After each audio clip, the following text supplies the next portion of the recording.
Welcome to the No Nonsense Nutrition Podcast with Shredded Ed, Cardio Jonny, Paul C, Matt Mork Supertroll, and Brizzlehadley. The best infotainment show around, where you'll hear us joke, banter, and debunk all the nutritional myths you've heard time and time again, helping you get fit, healthy, and shredded. Do that. Yeah, that works. Let's that go. Works, right. So welcome to the No Nonsense Nutrition Podcast. And I am Brett, and I'm here with Ed, Jonny, and Paul Cocky P. No Matt today. He's off trying to chase giant rats or something, I heard say. I heard he lost the country millions and millions of pounds, and he's now got to try and get it back. Mate, be careful. That's slanderous and liable to a lawsuit, so you've got to be careful. How are we all? Very good. I'm very good. Sunburned. Sunburn. Do they have sun in Wales, mate? One day, today, 7 hours in the sun with no hat and a bald head. No good. And I see Paul's had a rather suave haircut. Did have a little trim. Took about 2 pounds off scales as well. Instant weight loss. Yeah. Maybe that can go in the tip. Shave. Hair gang. Cool. So today's podcast, we wanted to talk about what to expect from a diet. Because I guess from the last one we did around is a calorie, I kind of talked about some of the fundamentals of what dieting should be, but never really talk about what it's like to, or doesn't. You don't feel too many people really talk about what people should expect when they're dieting. So it'd be really cool if we kind of go through some of the stuff. Shall we say, Jonny? So let's first off talk about really what is an actual diet. So let's define what a diet is, just so people. I mean, I guess everyone's got their own opinions on what a diet is, but let's just kind of define it for the audience. And it's pretty simple, really. This is direct from the dictionary. Not the dictionary. The kind of foods that a person, animal, or community habitually eats. I mean, that is pretty much it. But also, you have the other explanation of a special course of food, as in a particular diet. But in terms of diet, what most people think is, or what it is what people eat on a regular basis. It's nothing special, but I suppose it depends what you've listened to in the media and in terms of how you define a diet, pretty much.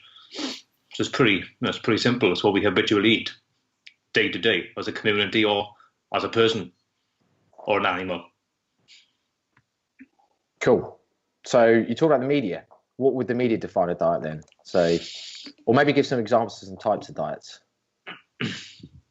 Well, the media usually make a diet sound like something that's going to be super restrictive or give a diet a name. So any diet you can think of, zone diet, Atkins diet, low-fat diet, low-carb diet, gluten-free diet, dairy-free diet, paleo diet, all these different things. So probably a lot of people just think, a diet, restriction or a certain type of diet, rather than actually just thinking it's just what everybody eats on a day-to-day basis. So media, they always like to make things worse than it is. Yeah. What do you think? Yeah, no, I agree. To be honest, I think I put something out during the week on my my IG to my IG followers around, like, I don't know why every diet has to have a name. Like, you just reeled off how many names, and obviously they all imply something. I suppose, like you say, they tend to be like they all imply a certain level of restriction on something. So gluten-free diet, no gluten, etc. I mean, obviously some people have to have a gluten-free diet, but no, I know I made a bit of a joke about my diet, so I just don't eat like a dickhead 24/7 diet. Because, I have burgers, I have protein bars, just don't eat like a dickhead all the time and have them all the time. So, I think, yeah, okay. Like Jonny said, a diet is just anything you put in your mouth. The term diet, as most people see it, is as you're trying to lose weight. And when you say that, I'm on a diet, like, everybody's on a diet because everybody's eating food, but we all see dieting as like a quest to lose weight. And this is when it's kind of, I think when you start thinking, oh, I'm on a diet, that's when people start thinking you're either on it or off it. And if you're off it, then you're like, you fucked up and you're completely like, you may as well go and binge your face off. But if you're on it, you're on it, and you're like, oh, I'm on a diet, and it's like, I don't know, it's just weird. I think if you are dieting, what do you tell people? So do you say I'm dieting, or do you say I'm on a diet, or does it matter? I do use like last year when I was prepping and I was dieting, I used the term, oh, I'm dieting. I mean, I never made a song and dance about it unless I kind of had to, but I would say, oh, I'm dieting, because people understand that. Whereas actually, I'm just trying to, get shredded. Like, to me, that's what it is. And I'm not on or off. I'm constantly on. Even if I have like a little, I don't know, like a spillage of calories and I eat too much or something, I'm still dieting. I'm still on it. Because I just think the word diet sometimes gives like a negative connotation towards what you're doing, and like I say, you can either be on it or off it. Why can't you always be on it? But maybe it's like driving a car. Sometimes you've got your foot flat to the ground. Sometimes you're hovering a little bit. That makes sense. Yeah. No, I get it. I mean, like, I've always thought back in the day, like, I think the word diet came from Greek language, and I think it was something along the lines of way of life. I think that kind of rings quite prominent sometimes. So I think to myself, well, actually, exactly what you just said. Diets are not something like you're on or off. You're always eating. You're always having some sort of diet, whether it's a good diet, bad diet, healthy diet, not healthy, whatever. You're always having some sort of diet. So it is kind of like that. It's just your way of life. So it's kind of almost is kind of circles all the way around, in my opinion, a bit back to it is all these different names of diets because it's your way of eating almost. Yeah, exactly. Does that make sense? Yeah. Cool. So, Paul, tell me, what do you think, or what do we think that people currently assume when they're dieting then? So what are like their fears? What do they kind of assume dieting means? We touched on it a little bit, but... Yeah, I think obviously the general population of people, if you said you were going to put them on a diet with the aim for weight loss, people are instantly going to think of massive restrictions. And obviously this, especially if you're going off any social media sort of groups and learning, and it's going to be a lot of restriction around carbs are bad for you, fat's bad for you, don't eat this, don't eat that. So I think instantly, if you speak to people, their back will already be up about, oh, well, I can't do that. I can't lose weight because I can't stick to something. I just don't have the willpower to do what you, like, say, for example, to what you do. Whereas it's actually more lack of education. It's probably stemming actually from sort of what you learn at school, because you don't learn really any sort of, or any basis of knowledge for what actually eats. If you think back to your science lessons, definitely not, well, back when I was at school anyway. Do you remember that far back? Some bits. Yeah, I mean, that would obviously be a very useful thing to learn, probably from the ground, from young people upwards, how they can sort of manipulate, or what actually food does for you. I think they're starting to put it into school. Sorry to sort of interject. I think they are starting to, being the youngest in the squad. We'd have like an hour a week where you would either learn about health, drugs, sex, and things like that. So they're starting to put it in, but it was always that overweight teacher who had a free at that time who was teaching it. So are they the most qualified, or are they just reading out of a textbook? And we know the government guidelines, sometimes, they're a starting point, but the kind of saying, oh, like you say, don't eat too much fat. And it's like, okay, well, is that helping anybody? So they are starting to get it into schools. And I think definitely in PE lessons as well. So if you do PE at school, but then that's got more of a sport focus. So yeah, just kind of. Yeah, I never had it in my school. Like, they never talked about anything to do with what you should or shouldn't eat. Obviously, the word calories never mentioned anything like that. It's kind of like, I even think back to what do we have, like in I can't think what type of lesson it was, but like food technology stuff where they're going to teach you how to cook and stuff. And they never mentioned anything around types of foods that kind of a general diet should look like or anything. But it's good. It's good that they're in there now, though. It's good that if that's the case. Yeah, I think that should be the sort of aim. Because if I mean a large sort of number of people, if you started talking about calories and protein, carbohydrates, and fats, people are not going to really have much of an understanding behind it. I mean, obviously they'll look at the back of a packet and see, there's all this in it. There's obviously the sugar, the salt, and everything, and I think that's what puts the majority of people off sort of starting on any journeys for weight loss, because that lack of information just makes everything so sort of overwhelming. Yeah. No, I get it. I think one of the crazy things as well is like, even if they did start teaching these things at school, like it's such a huge like challenge almost, because like we're joking around the other day about how PTs are still asking people about things other than calories, like, oh, do calories matter? And you just think it's general column, that's like the most basic nutrition knowledge, yet people are still asking. They've gone through personal training courses, and that's like, what are they teaching them on these things? Trying to find the magic again in magic cells. Yeah. That's why we're all poor. Yeah, exactly. That's like on the wallpaper on the wall. Jonny can't afford wallpaper. Look at the fridge, though. Yeah, mate, you can afford a decent fridge. Christ. £5 a But roll. that's it, isn't it?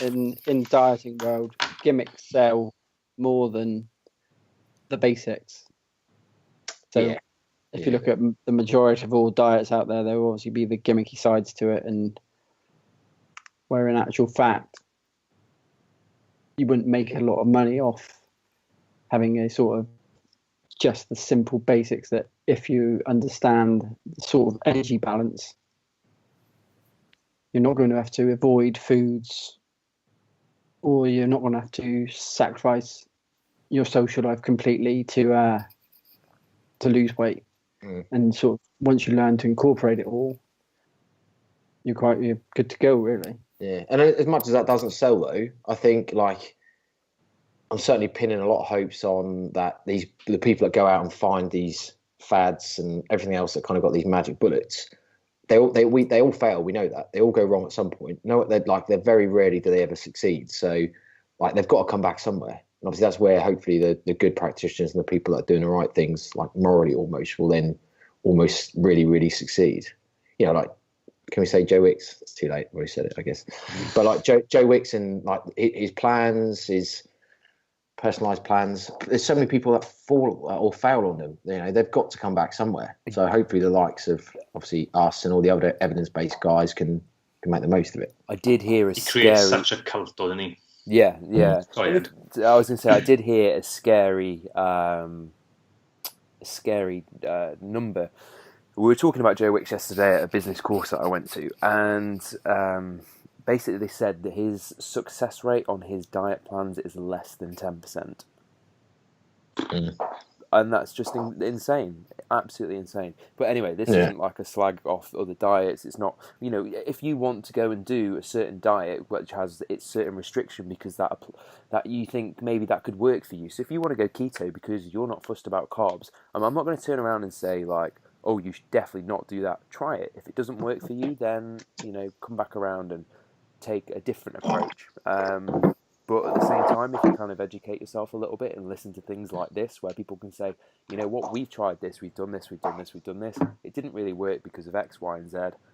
Maybe you want to take a bit of a flexible approach. Maybe you want to, I don't know, like, so I think we all have a bias towards counting calories and to flexible dieting because it's the easiest. It's the thing you can stick to the easiest because of the flexibility within it. I think we kind of, you know, even though we do have a bias towards that, and I think we should kind of say that, but we can also say, you know, this method, it is potentially better for people than, I don't know, another method because we've seen it, we've been there, we've probably done it as well.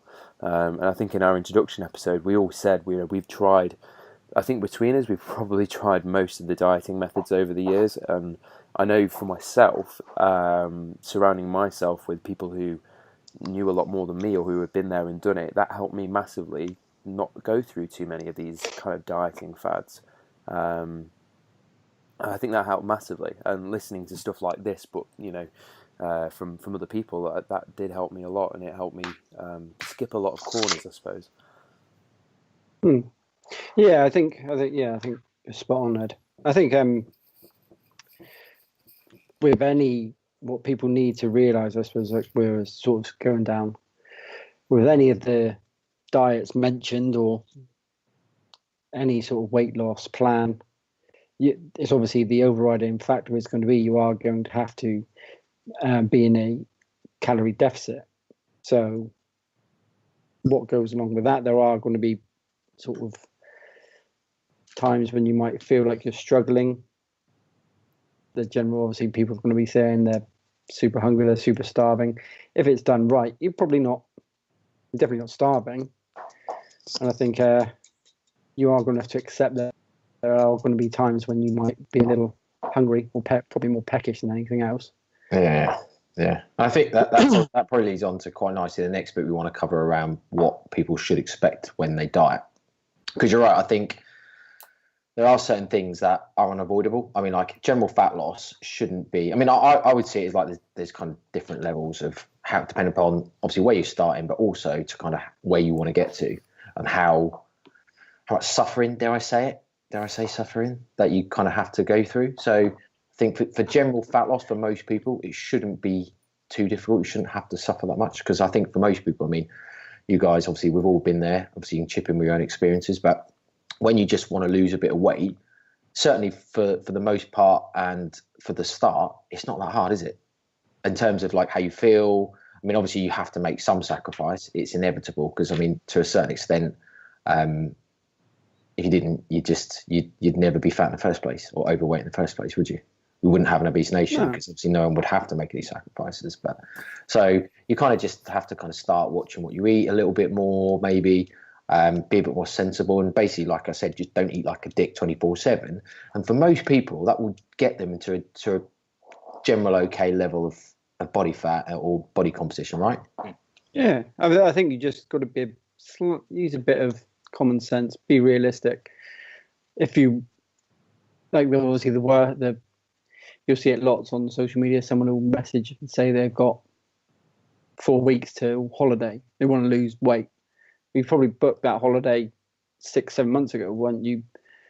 And you want to lose weight to look half decent on holiday. Give yourself a fighting chance, because you could slowly drop that weight right up into your holiday, as opposed to putting yourself on lettuce leaves for 3 weeks and feeling super crap.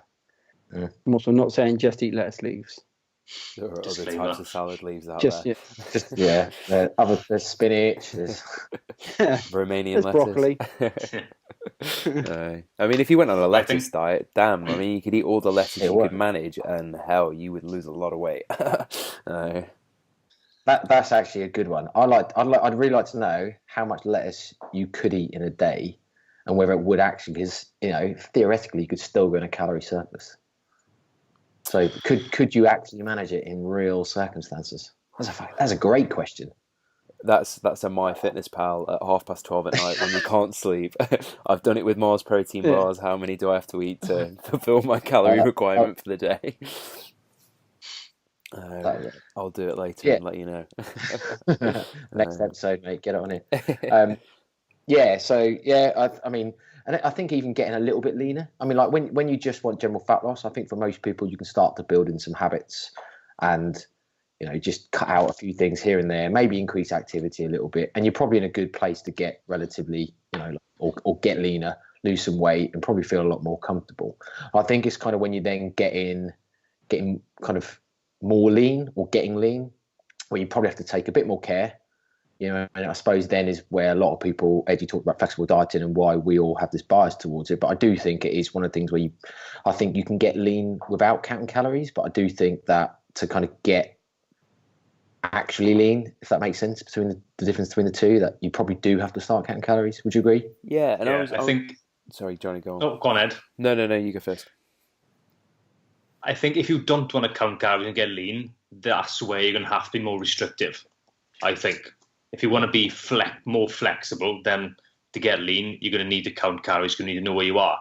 Otherwise, you're going to probably have to lean more towards the quote-unquote clean foods if you're not tracking calories, I would say. Yeah, because otherwise you can't. I mean, the way I look at counting calories is if you don't count calories, you're effectively shooting in the dark, right? Yeah. You're kind of just hoping you get there. Yeah, thinking back to like, you think about the bro way or the kind of like the bodybuilder way of doing things. So if you look at them and they're like, right, okay, the old way they used to diet and they used to get really lean. They'd eat exactly the same foods every single day for the same meals, and then they would take out half a cup of rice from one meal, and then that would reduce the amount of calories they're eating, and then they might up their cardio. So it's just increasing their energy expenditure. And they're doing the same thing day in, day out. I mean, this is going to be boring and boring and boring. And it's so restrictive, as in, like, you can't go out for food because you've got to eat your chicken and rice or whatever they're eating for that meal. So that's not for everybody, but you are technically still counting calories because each meal has a calorie amount, and you're reducing that. And by having 1 cup of rice for this meal, okay, it's not weighing it out and knowing, right, okay, I've got 100 grams of rice here. It's doing it in a different method. So I think, I mean, you can get absolutely shredded. You get peeled. People do all the time without counting calories.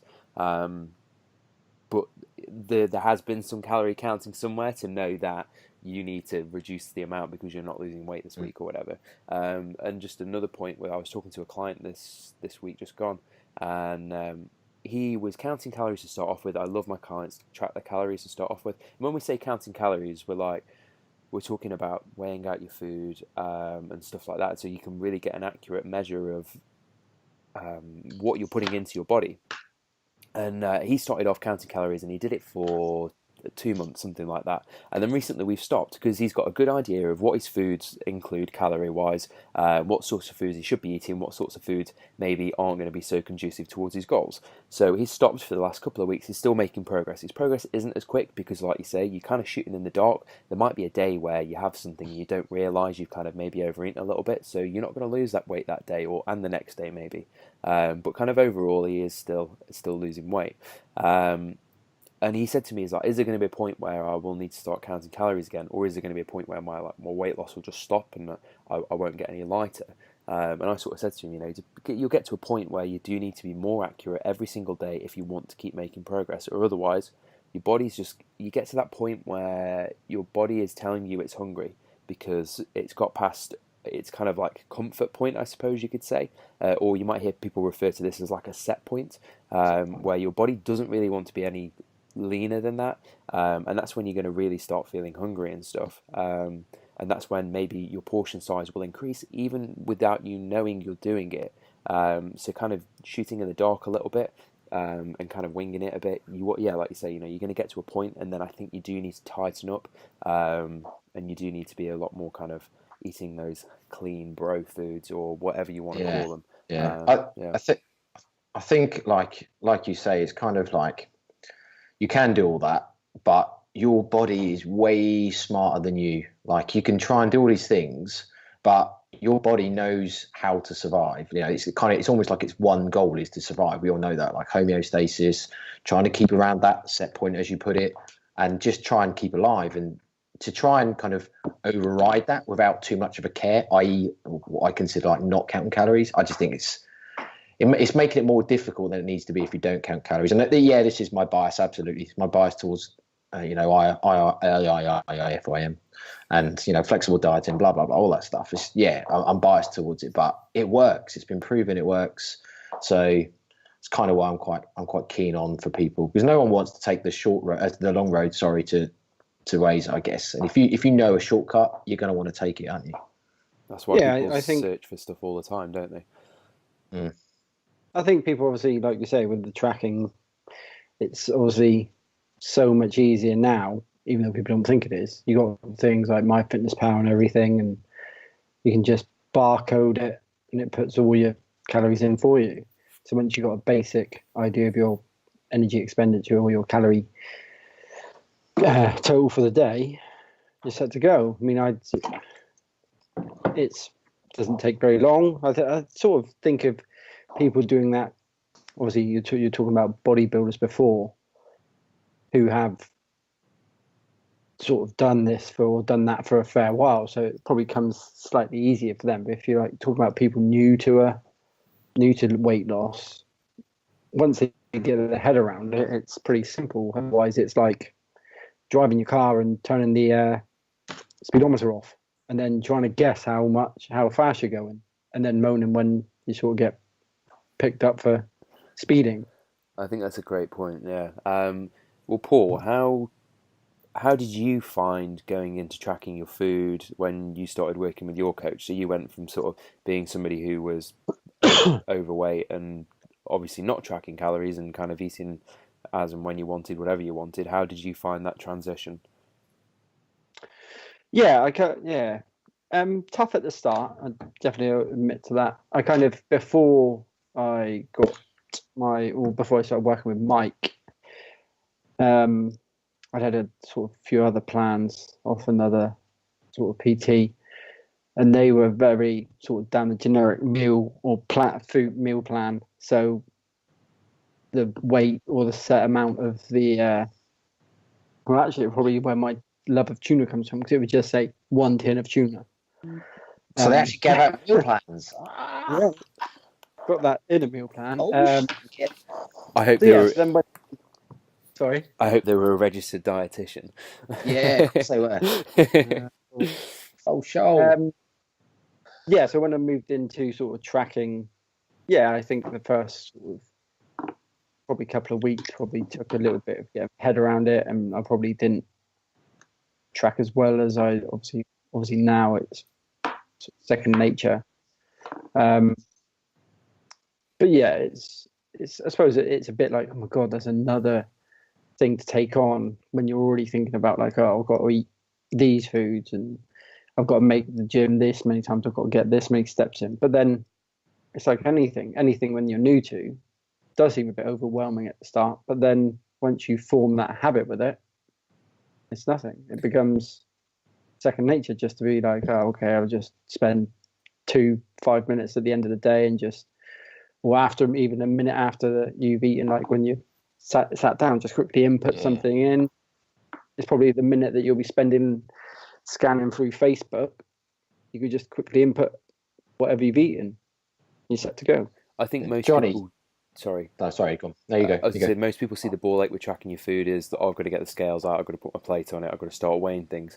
Yeah, okay, you can kind of look at it like that. But like, I mean, literally just before we jumped on the call, I was downstairs, food was all made, got my scales, put the plate on it, right, potatoes, okay, that's 300 grams, cooked, I'm going to then track that as cooked potatoes, bit of oil, chicken, chuck that on the plate, 150 grams, perfect, veg, done. And like, it didn't take me any longer than putting my food on my plate. It's not, it's not as a big a hassle as everybody thinks. And I also, it just gives you such a good idea of what your foods include. Like, who the hell knew one sausage has 16 grams of fat in it? Yeah. Like, I didn't know that, and I was eating a pack of sausages a day. That's like 8 sausages. That's more fat than anybody needs in a day in one meal. So yeah, go on. And we've talked before about, like, you don't have to track everything. You don't have to, like, it's not a case you have to put broccoli on your plate and track it and weigh it. Like we talked about it. I don't track I don't weigh half the stuff, even though I track, because I've tracked for so long now that I've kind of got this like decent idea of portion sizes, what's in food and stuff. So I don't have to weigh it. I can just look at it, and I might not be accurate. We've said it before. Jonny said it I think on either the first or the last podcast. Like, consistency beats perfection all the time. So I'm kind of like, I might be wrong, but I'm consistently wrong, and I'm generally kind of So it works. I mean, this is a true story. And I went round my sister's house once and I can't remember what I had, but it's like, I think it was like potato she'd air fried and some rice and some other stuff. I even called out the amount of weight before I weighed it, and I'm not even joking. Both things, I was 1 gram out. That's impressive. It's a talent. It's an absolute talent. I know I'm special. I know no one else can do it. But no, in all seriousness, it is. It's, you kind of get to that point where, right, okay, I might have been fortunate that I was that close, but 5 grams here and there, you might get it wrong, or even 10 grams. In the grand scheme of it, it doesn't make that big a difference. So, yeah. I mean, like you said, like once you get sort of spend some time doing it, say you're air frying chips or whatever, and you've been weighing them out for weeks, at some point you're going to know that your handful equates to that weight. So you're not having to get your scales out. You're just grabbing out one. Okay, right, I know I can have that. It's fine. Yeah. And don't get me wrong, there's some foods that I still weigh religiously because a small margin of error is gonna mess you up bad, like peanut butter. I weigh peanut butter because you go 10 grams or 5 grams either way, and to be fair, it doesn't look a lot, and that can be 100 calories. It's like, woo, isn't it? Do that twice a day, every day. Yeah, exactly. So, Jonny, you obviously had a diet break recently. And you continued to track during your diet break, right? Even though you just decided, I'm not going to actually set yourself any targets. How was that, or kind of what was your thought process around doing that? I was sick of dieting, pretty much. That was it, pretty much. So I thought, well, I'll have 2 weeks off now. I didn't even set myself really a calorie goal. I just thought to myself, don't go over 3,000 every day, which is quite a lot because I'm like 83 kilos or something. So I tracked probably every other day. So I didn't track all the time. And then sometimes, because I'm quite habitual in what I eat for breakfast and things like that. So I know I tracked that yesterday. It's pretty much the same today. I'm not going to track it. So, but my carb intake probably dramatically went up. Well, not dramatically, but say, I don't know, 100 grams. So I gained a lot of water. I gained 9 pounds in a fortnight, but then I dropped 7 this week, or 8, sorry. So even though, I stopped tracking, well, not totally stopped tracking, but a diet break and gained some weight. Got back to tracking. Like you said earlier, I wasn't an idiot with my food 24/7 for this week so far, and there's 8 pounds off. And I'm not a particularly big bloke, but I think it goes back to the earlier point of if people just realise what they're eating and be a bit more careful. Most people dramatically overeat. They eat more than they think. Just by being careful, drop weight like that. And it's relatively easy. Yeah, but my 2 weeks is just all like, I just fancy eating a bit more food for a fortnight. I train better. I was happier for a fortnight because I've been deep in a deficit for a while. But now I'm back on it with a bit of a more positive outlook on it. Maybe we'll do another episode another time on diet breaks and refeeds and stuff. Yeah, it'd be a great topic. Yeah, so cool. I mean, I'm conscious, obviously, that we're all absolutely, like Ed said, all pro bias on, the IFYM, if it fits your macros, flexible dieting, even counting calories. And it is, we've kind of touched on that. You don't have to do that. There's many other ways to do it. Whether it is just restricting the clean foods or whether it's kind of keeping it down to a certain restriction another time, like low carb or proper keto diet or anything else that's going to restrict something. They all work on this principle we talked about in the previous episode around calorie deficit. So it's not like it's the only way, but I'm trying to balance up the argument because we've kind of been pro calorie counting for the last probably 20 minutes or so. So yeah, I think like it's good to get that sort of balance. But like you say, if someone gets great results off keto, someone get great results off Weight Watchers, that's great. The only question they have to ask themselves is, can they adhere to it to get the job done? That's cool, but then what? Yeah. Then until what? they like it, yeah. Because that's as much as the sort of, if it fits your macros. Obviously, if you put that on IG, you're going to get up 6 million pictures of people eating pizzas, but then that's such a small snapshot of what probably everybody is actually eating for the rest of the day, for the rest of the week. Yeah, I think it's got so sort of blown up with, you can just get this lean off eating burgers, pizza, ice cream. But it's not that. It's just you get to sort of have a positive sort of outlook on having those foods by being able to sort of include them in the rest of your 80% whole foods. And I think that's sort of a much missed point now, where it's obviously gone away from the sort of basis, I guess, of what the diet would have been about. Yeah. Ed, so shredded Ed, you're the only one that's been probably what we would say shredded so far, because obviously you're the only one who competed, got on stage. So so the listeners might not even be interested in getting quite that lean, like roadmap style lean, but it might be useful just for you to try to talk a bit about your experience and how it felt, what you went through, just so they get a bit of an idea, even if it's not something that anyone actually ever wants to do. Because you don't have to get that lean to be healthy. If I'd say, if anything, it's getting that lean is the opposite. Is I wouldn't say it's healthy at all. I mean, you get to a point of probably around 10% or something where, yeah, it probably is healthy. It looks great. 10% body fat, that is. You know, you look like an Adonis. You feel great. You're like, oh yeah, I've got abs. I'm feeling great. And I did a post on this. It'd be probably months ago by the time this comes out. Sort of, you know, what's achievable, what's sustainable. And I kind of went through it on my kind of stages of when I was on stage. Is that achievable? Yeah, not to everybody, but it's achievable if you want it. Is it sustainable? Nope. So you see these guys on these girls as well on Instagram where they're like just like shredded. There's not an ounce of fat on them, and they're not maintaining that year round. They're just posting old photos. But anyway, so like, I think a lot of these points that I'm going to kind of cover do apply to anybody who has been dieting for long enough and hard enough. If your calories get really, really low, male or female, you are going to feel like shit. Like, there's no two ways about it, really. I mean, you can make things feel better, I think, but you get to that point, and I think Jonny probably got to that point. That's why he wanted to diet break. I know, Paul, you've been to that point. Brett, I don't know about yourself.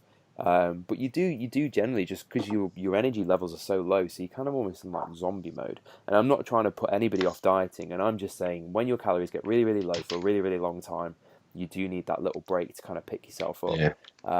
And I think, you know, anybody who has been in that situation can testify to that. I mean, I'm not by any means trying to put anybody off dieting, because it's, on the most part, 90% of the time, you don't really notice you're dieting. Yeah, you have to think about what you're going to eat. Yeah, you might have to plan your food out for the day. Yeah, if you're having a social situation where you want to go out for food or something, you might have to make a few restrictions earlier in the day or throughout the week to make allowances for that, so you can stay on target, of course. But I think kind of talking about the extreme, and this is something that I was told as I started dieting, but not many people are told this. And basically, when you get to a certain, I'm not even going to say when you get to a certain point of leanness, because for my point anyway, because I think this can happen to anybody who, like I say, is in a severe calorie deficit and they're on low calories, and basically you don't have the energy to do the things you love so much. So you might just sit down and 20 minutes could pass by and it can seem like seconds, but you're that kind of like monged out that you just sit there and you're glazed, and just time passes you by and you don't even know that time has passed you by, and you look at your watch and it's 20-30 minutes later and you're like, oh, I should get up in a minute, and you stay sat down for another 5 or 10 minutes. And just because your energy levels are so low, it's your body's way of just saying, hang on a minute, let's not keep expending energy. I kind of maybe want to have a bit more energy so it can like function better, and maybe put some body fat on. And like we were saying earlier, your body is a hell of a lot smarter than you think. Yeah. And also I think the nature of being in a calorie deficit and kind of, it's controlled starvation, isn't it? It's try and burn body fat.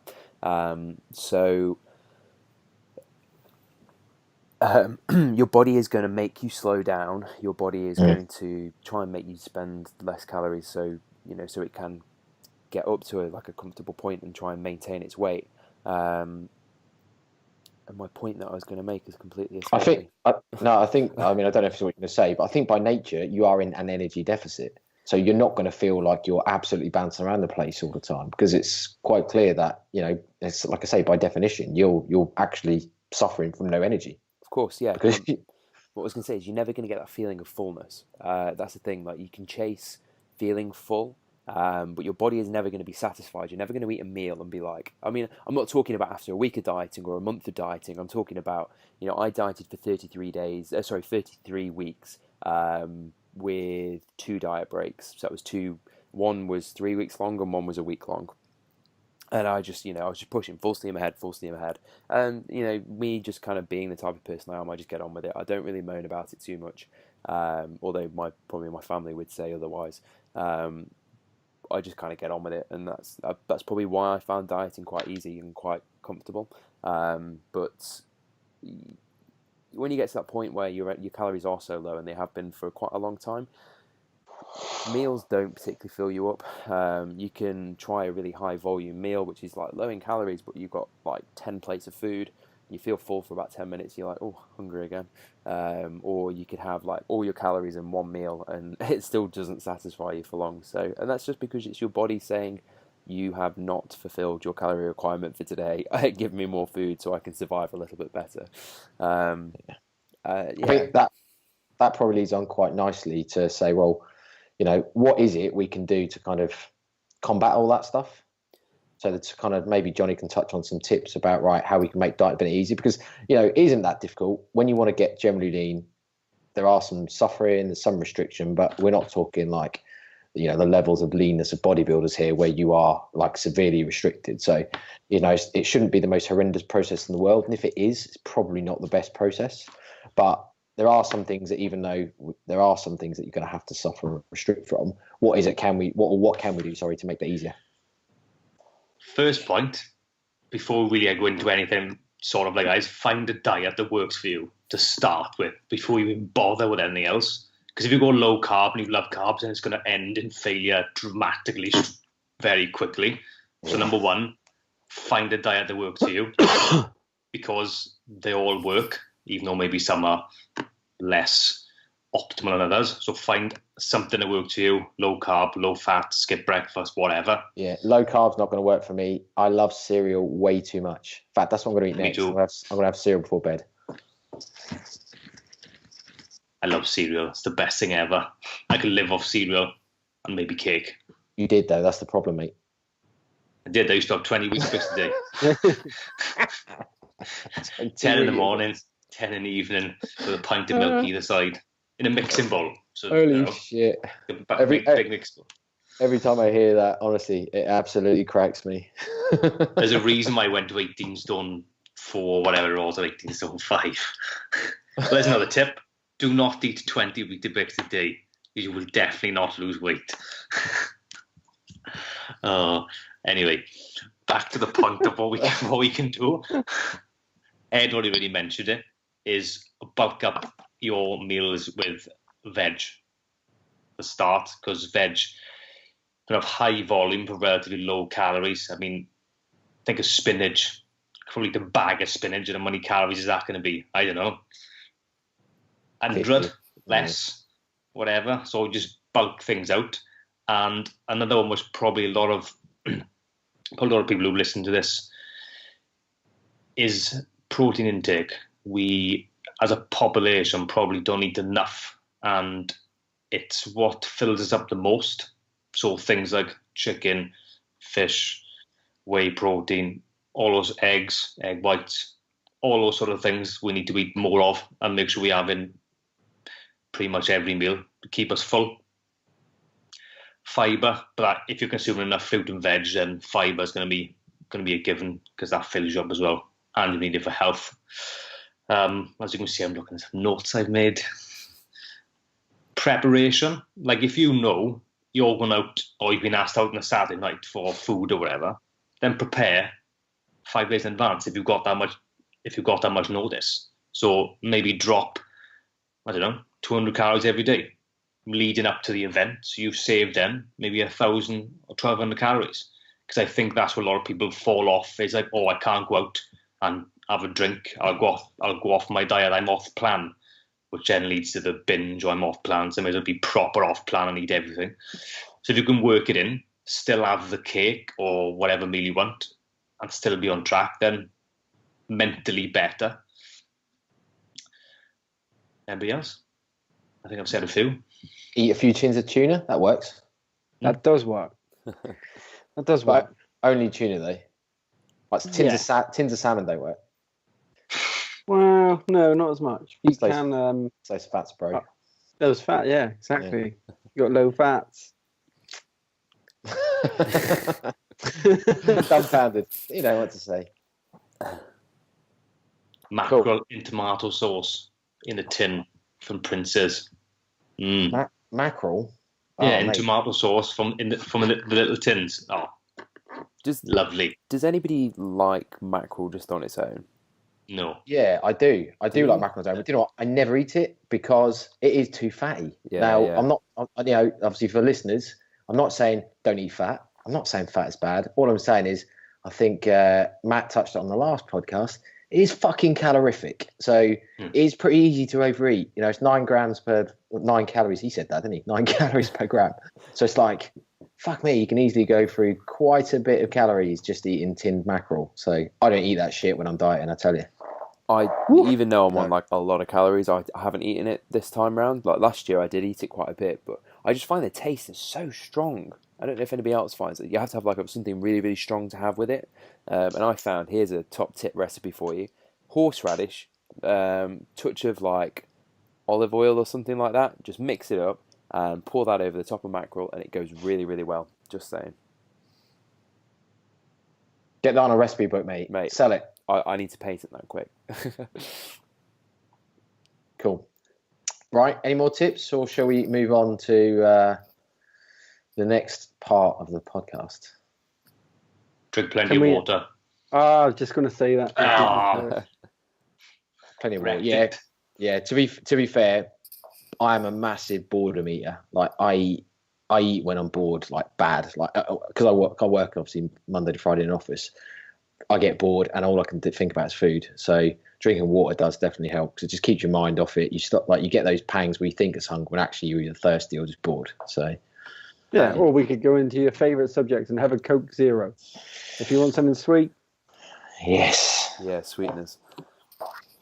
Avoid the old Coke Vanilla though. I'm not. Blasphemy. And the Coke Zero Ginger. What? What? That's just nonsense. That shit is real, mate. That stuff is legit. I promise you. Rather drink the juice out of a tuna can. You do anyway, right? Speaking of that, when I was in my bro days, I actually, this is how it came about. If you eat tuna, you drink water, does it not sort of disintegrate in your mouth? No? Yeah. Well, it does. Yeah. So I thought, logically, let's put a tin of tuna in a glass of water and see what happens. Fuck off. Yeah. Tip, it didn't work. Just went on. It's basically like drinking tuna juice. It's horrific. I think you've just said the most ridiculous thing I've ever heard. I did it. When I was large, I thought, oh, this works. You know, Rocky drinks eggs. So why not drink just tuna and water instead? Yeah, Rocky got salmonella. Fucking hell. It was horrific. You know, I like for food. Has anybody actually drank raw eggs? Only you know when they did that neck nomination shit where everyone's down upon a drink. Well, me being me thought, fuck that, I'm not doing it. So I did a fit nomination. So that involved going to a local park. Bear in mind there were small children around. I must look a right dickhead. I went to a local park with a headband on and like Rocky gear, and basically did as many pull-ups as I could, which was about 19, which to be fair isn't even that bad, but did about many pull-ups as I could, and then went down one of those like bungee swings. Yeah. And got to the end with a concoction I'd made up of raw egg, whey protein, cayenne pepper. I don't know, just basically a load of stuff that I could put in a shaker. And I'll be honest, that was awful. Like I was burping like cayenne stuff for about 4 days after. Worst thing about it is I put the shaker up to drink it, like the yolk hadn't broke, and I like stuck in the end, the yolk. And obviously I was like, going on, and then all of a sudden it just exploded out of nowhere. Oh, it was awful. So when I was at university, and this was before I kind of got into nutrition, I was trying to, I think I said it in the first episode, I was trying to get shredded, but still go out drinking all the time and wasn't in a calorie deficit, basically. I used to, after I worked out, so I go to the gym at like around lunchtime, and then afterwards, before I went to my lectures, I used to have with me, I used to drink it in my lectures as well, it must have stunk.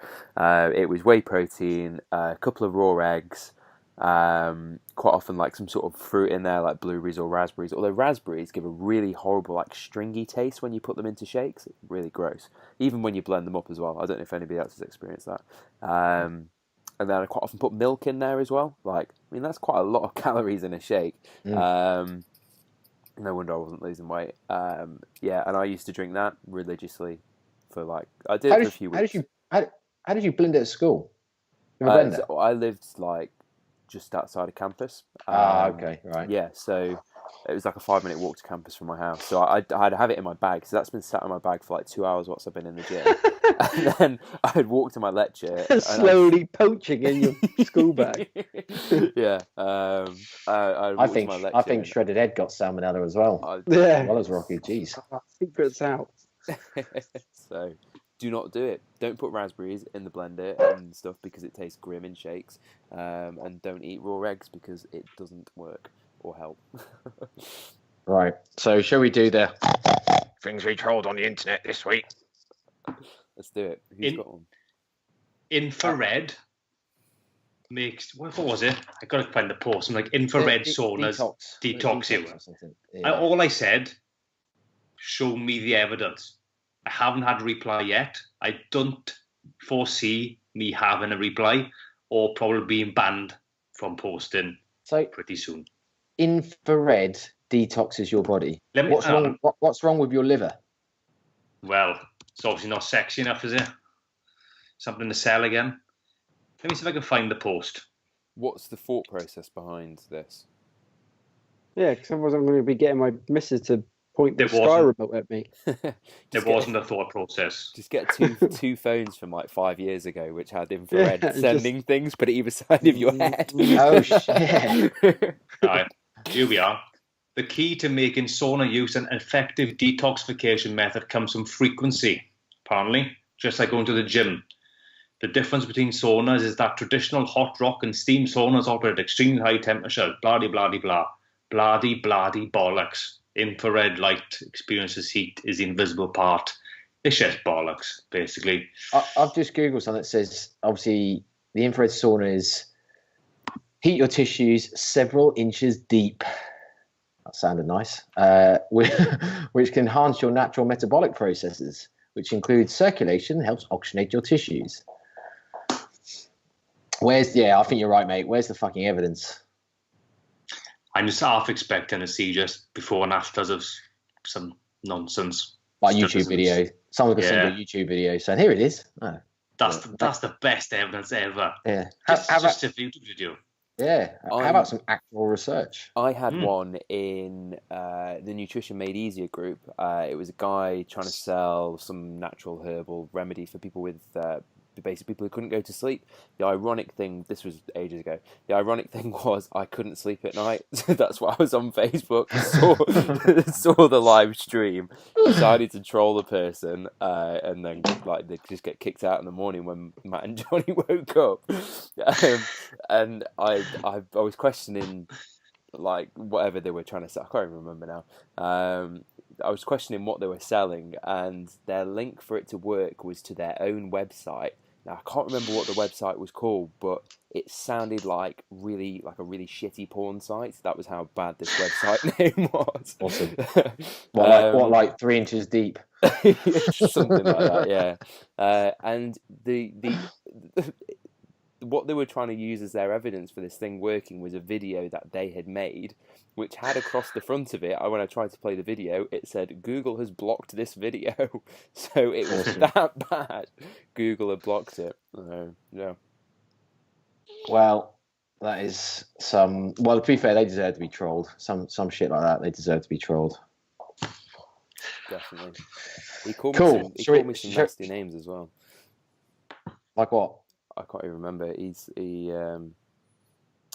I can't remember, but it was like he was American, so it was like American nasty names, like a Jersey dweeb. That's what he called me. Douchebag. No, he called me. For our information, it works out if you're on a calorie amount of 2,000 calories a day, you could eat 35 lettuces. What, lettuce heads? Yes. Is that all? Yeah. It works on MyFitnessPal. They're 55 calories per lettuce head. Wow. That ain't worth it. Nah. What's the protein? Challenge one day. What's the protein in that? 0. It's got to be like a gram of protein per lettuce head, surely. Well, maybe. No, I don't think it's even that much, is it? I don't know. Have a look. Come on, Cocky P. The viewers are waiting for this. I had a fun Yeah, thing fun. that I trolled this Go on, week. one more then. Yeah, shoot, it's Then quick. we'll wrap it up. It was 8 things to eat and drink after a junk food binge. Oh shit, yeah. Yeah, so I think I tagged you all in it, but I think you just ignored me. Green. I'll flick through them really quick. Green tea, an egg and veg omelette, berries with yogurt, water, peppermint or ginger tea, oatmeal and fruits, fruits with high water content, bananas. So basically, the only decent thing they've said there is water. Why, if you've had a binge and you've eaten more calories than you should be eating, would you want to add more calories? Like, just it blows my mind. Blows my mind. But loads of people were commenting it saying, "Oh, I do this all the time after a night out," and I'm like, "Yeah, great. Like, up your hydration to maybe help process the alcohol, but don't go eating like oatmeal thinking that you're going to lose weight." The thing is, right? If the premise is on the fact that you've been out, had an alcohol binge and had a food binge or something, and then you wake up the next day and you think, "Oh, I need to detoxify or whatever I need to do," and you start eating those foods you mentioned, you're probably not eating the things you would have eaten, i.e., a full English, fucking burger and chips from McDonald's for lunch, and then KFC for dinner. So yeah, okay, that shit might work In that sense, But- yeah. But if you've gone and had like 3 pizzas on a night out, and then you go home and think, "Oh, I'm going to eat this yogurt and berries because it's going to offset all these calories," really? Yeah, right, lady. Right, cool. Right, so let's wrap this up. So the take-home point is that dieting doesn't have to be bad, right? You know, all these things we already mentioned can make it a bit easier. So it depends on your level of leanness. If you're Ed, what are you doing? Rearranging. Why do people do this to me? Whenever I'm in mid-flow, someone does something. Now, Ed just, for those who are listening rather than watching, Ed just put his crotch into the camera. I don't know why. It just looked like he was giving back. It wasn't It's exposed. just like, Everybody's going to be on the YouTube now, like searching for this. Searching for it. now I think that Ed's Ed's actually piece. sat in a chair with stirrups. He's in a Anyway, basically, dieting don't have to be hard, but it does involve a little bit of sacrifice. Basically, don't eat like a dick. Anyway, hope it's been useful. Cheers, guys, and we'll see you next episode. Bye-bye. Bye. No, I have to actually hang up, boys. Ed can just... Thanks for listening to the No Nonsense Nutrition Podcast. We'll speak to you all next week.